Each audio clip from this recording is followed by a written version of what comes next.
Hoy vamos a hablar sobre movimientos funcionales de extremidad superior, sus planos, ejes, articulaciones y músculos involucrados en el video asignado. Los integrantes son Josefa Cisterna, Constanza Páez, Catalina Pino, Juan Pablo Tello, Catalina Jaque, Daniel Heredia y Rafaela Labraña.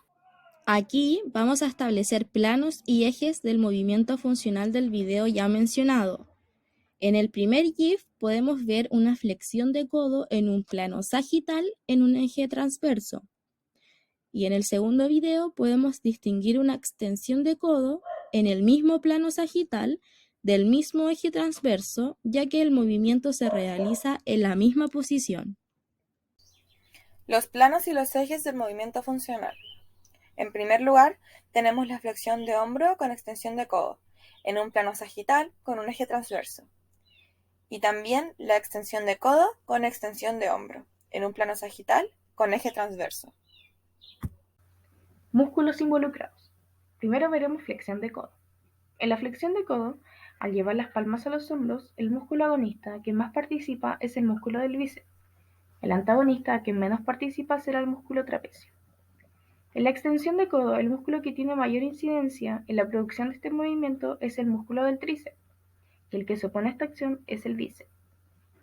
En la flexión del hombro, el agonista vendrá siendo el deltoides, específicamente la parte anterior, y el músculo pectoral mayor. El antagonista vendrá siendo el redondo mayor, el dorsal ancho y el tríceps. Y por último, en la extensión de hombro, al bajar el brazo hacia los hombros, el agonista, músculo que más participa, es el deltoides posterior, dorsal ancho, redondo mayor y tríceps. Y el músculo que se pone a esta acción es el deltoides anterior y el pectoral mayor. Articulaciones involucradas. Articulación troclear. Esta articulación se ubica entre el húmero y el cúbito y permite la flexión y extensión del codo. La troclear, al ser parte del grupo de las diartrosis, es una unión que permite el movimiento de flexión y extensión debido a que se mueven en un solo plano o eje. Son consideradas monoaxiales y trabajan solamente en el eje transversal. Articulación húmero-radial. Esta articulación une el húmero con la cabeza del radio. Esta articulación también es clasificada como diartrosis, pero dentro de su subclasificación es conocida por ser condilea, que son aquellas que producen movimientos en dos planos, y es por eso que la húmero radial produce flexión y extensión del codo y además ayuda a las radiocubitales proximal y distal a generar pronación y supinación. Articulación humeral cubital. Esta articulación une el cúbito con el húmero. Además de estar formada por las superficies de los huesos cúbito y el húmero, también está conformada por los ligamentos que son parte de la articulación del codo, es decir, que unida con la articulación húmero-radial y la radiocubital forman la región del codo. Articulación radiocubital. Esta articulación establece la unión entre el radio y el cúbito. Ejecuta dos movimientos y estos son conocidos como supinación y pronación. Son aquellos en que el antebrazo realiza una rotación que produce que la palma de la mano cambie de posición. Articulación acromioclavicular. Esta articulación se localiza en la parte anterior y esta unión se forma en el hombro, entre el acromión de la escápula y la porción externa de la clavícula.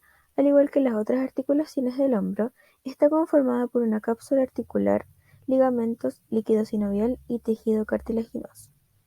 Articulación glenohumeral. Esta articulación sinovial une la extremidad superior al esqueleto axial. Es de tipo enartrosis que permite movimientos en tres planos, capaz de realizar flexión, extensión, rotación interna, rotación externa, abducción, aducción y movimientos que incluye todas las anteriores conocido como circundición. Músculos de la región flexora del antebrazo. El primer músculo que veremos hoy es el deltoides. Lo primero que tenemos que saber de este es que es un músculo grueso y triangular del hombro, denominado así por su forma parecida a la letra Y delta. Este músculo tiene un origen amplio, ya que abarca la clavícula, el acromión y la espina de la escápula. Desciende cubriendo la articulación glenohumeral, insertándose en la tuberosidad deltoide del húmero. Su inervación ocurre en el nervio axial C5 y C6 desde un tronco posterior del plexo braquial. Este músculo participa dentro del grupo de los agonistas. En segundo lugar, tenemos el redondo mayor, que es un músculo grande de la extremidad superior, más específicamente de la parte de los músculos del hombro. Su inserción se encuentra en la cresta del tubérculo menor del húmero y su inervación en el nervio escapular inferior C5-C8 o nervio torácico-dorsal C5-C7. Dentro de los músculos antagonistas se encuentra este músculo. En tercer lugar tenemos el pectoral mayor, que es un músculo que se encuentra superficial, localizado en la cara anterior de la caja torácica. Su inserción está ubicada en la cresta del tubérculo mayor del húmero y su inervación viene del nervio pectoral lateral y medial C5-T1. El siguiente músculo que veremos es el tríceps braquial. Es un músculo de 3 cabezas ubicado en el brazo. Corresponde al único constituyente del grupo muscular posterior de la región braquial y se extiende a lo largo de casi toda la extensión longitudinal del húmero. Este músculo tiene 3 cabezas, larga, lateral y media, las cuales provienen desde un origen respectivo del húmero y la escápula para insertarse distante mediante un tendón en común en la ulna, específicamente en el ocranón de la ulna. La inserción de estos músculos es a través del nervio radial C6, C7 y C8. Y este músculo participa dentro de la agrupación de los agonistas. En quinto lugar tenemos el dorsal ancho, que este es el músculo más ancho del cuerpo humano. Este se inserta en el surco interverticular del húmero entre los músculos pectoral ancho y redondo mayor, y su inervación se encuentra en el nervio torácico-dorsal C7 y C8. Este músculo entra en la agrupación de los músculos agonistas. Y en último lugar tenemos el bíceps braquial, que es el principal músculo del brazo. Su origen se encuentra en la escápula y se inserta en el radio del músculo bíceps braquial, y esto significa que puede actuar como una articulación glenohumeral o como una articulación del codo. Se inserta en la tuberosidad del radio y en la fascia profunda del antebrazo, y su inervación viene del nervio músculo cutáneo C5 y C6. Y para finalizar, entra dentro de la agrupación de los agonistas. Los músculos asociados a la región del brazo, antebrazo y mano son los siguientes. Anconio. El músculo anconio es un pequeño músculo triangular situado en el codo. Se origina en el lado dorsal del epicóndilo lateral del húmero y se inserta en el olecranión del cúbito. El músculo se encuentra superficialmente y puede ser fácilmente palpado en el lado dorsal, lateral del antebrazo cerca del codo. El anconio es inervado por una rama motora del nervio radial C6-C8, que surge en el surco radial del húmero. Músculo braquial anterior. Se origina en la mitad distal del lado anterior del húmero. En su mayor parte, dicho músculo se encuentra debajo del bíceps braquial y por lo tanto no es fácil palpar de la superficie. El músculo apenas tiene partes superficiales encontradas en su borde lateral y distal. Distalmente, el músculo se inserta en la tuberosidad de la ulna. La fuente nerviosa proviene del nervio músculo cutáneo C5-C7. Sin embargo, en el 70 o 80% de las personas, el músculo tiene doble inervación con el nervio radial C5-C6. Músculo braquioradial. El músculo braquioradial es un músculo superficial, fusiforme en el lado lateral del antebrazo, que se une proximalmente en la cresta supracondila, lateral del húmero y distalmente en el radio. Este es inervado por el nervio radial C5-C6 y su inserción es la superficie lateral del extremo distal del radio, justo proximal al proceso estiloide del radio. Flexor largo del pulgar. El músculo flexor largo del pulgar es un músculo voluminoso, largo y aplanado de anterior a posterior, situado en el mismo plano que el músculo flexor profundo de los dedos y lateral a este. Se extiende desde el radio hasta la cara palmar del dedo pulgar. Este se inserta por medio de fibras musculares.